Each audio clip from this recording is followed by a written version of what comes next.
Hi, it's Andy. Hi, it's Dave. Hi, it's Kirk. Welcome to the A.D.K channel. Today's video, you know what it is. It's in the title of the video screen, so let's go check it out.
Okay, so there we go. Napalm Death, and when all is said and done, I'm going to throw it to Andy first. I was surprised when I managed to recall the track name from my memory before it even kicked in. To be honest, and it's from an album that I haven't actually owned or listened to, so I must have heard it on like a compilation or a playlist. So I'm familiar with the song. It's very indicative of Napalm Death from that period. When's this album from? 2005, is that? 2006. So yeah, early 2000s sort of Napalm Death. That's sort of very typical of the kind of things albums they were producing. A good time in their career, in my opinion. Typical Napalm Death nausea-inducing video as well, with the performance very quick to change shots, shaky camera. You know that's very typical of them as well. They want to steal your line again. You're going to look at the sort of the story element and think, what the hell's going on there? You know, that makes no sense on its own or with the lyrics of the song. But yeah, it's a good track, and from a top band who've been on the scene for several decades and have proved the longevity of their material and their brand. So it's one for me to sort of check out, because I did overlook it from my sort of CD collection as it was back then, you know, from listening to Napalm Death. But yeah, good track, punchy, to the point, very sort of very Napalm Death. You know, that's a good sort of starting point if you want to sort of check, you know, get into this band. something like this, or something, something from this period anyway. So this is where my head sits with Napalm Death. It's what we've talked previously on some other videos about certain bands where if they've got a large back catalogue, it stops you wanting to kind of go deep into them. And we're looking at a band that's almost been here going for almost 40 years since their first 1987 Scum. And that's the slight problem I have with Napalm Death is where do you start with them? And I don't think every album's going to sound exactly the same. They've had different stylizations, they've done slightly different variations. So which one's the one to get into? If you like one style of Napalm Death, you're going to like some of their earlier stuff or some of their more later stuff. It's a real kind of where do you go with them. As far as this track, if you took Barney's vocals out of the equation, it sounds like pop punk in some cases. I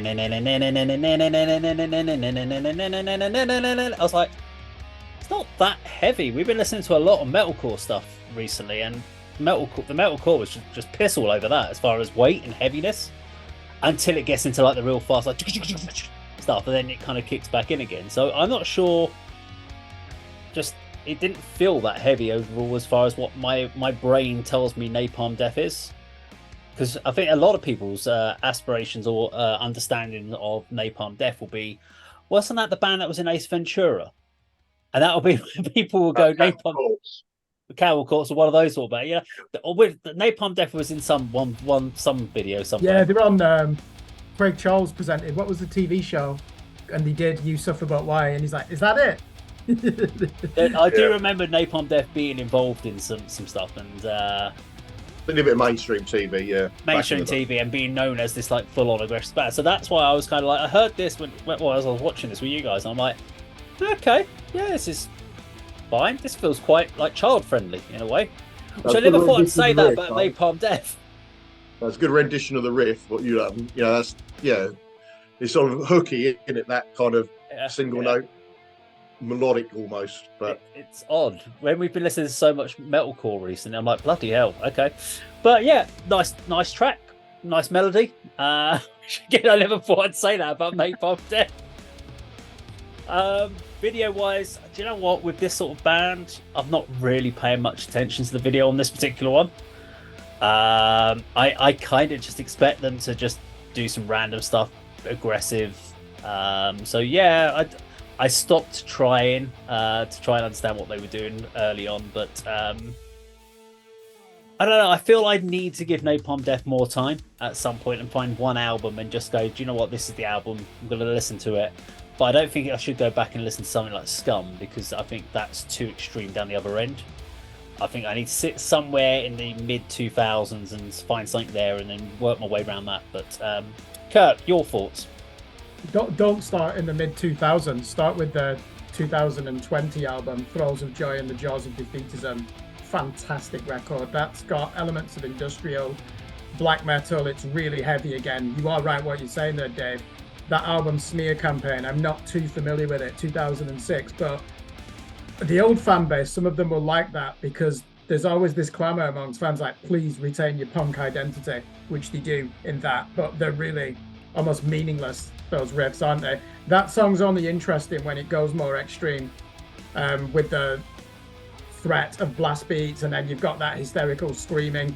What I did notice in there, they'd actually revisited quite a bit of death metal at certain points, but I don't think it worked in the song because it did dominate with that really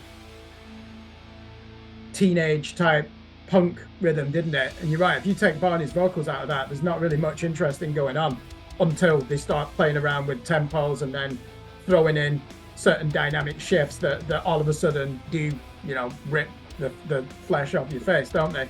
But the question is now, you're right, Scum, it's not the same band, is it? Even literally, it's not the same band. No. They don't really play grindcore anymore, but the new stuff's a bit more experimental, but it's really extreme as well. Dare I say it, Dave? Hope this doesn't put you off. There's a big Celtic Frost influence on that last album as well.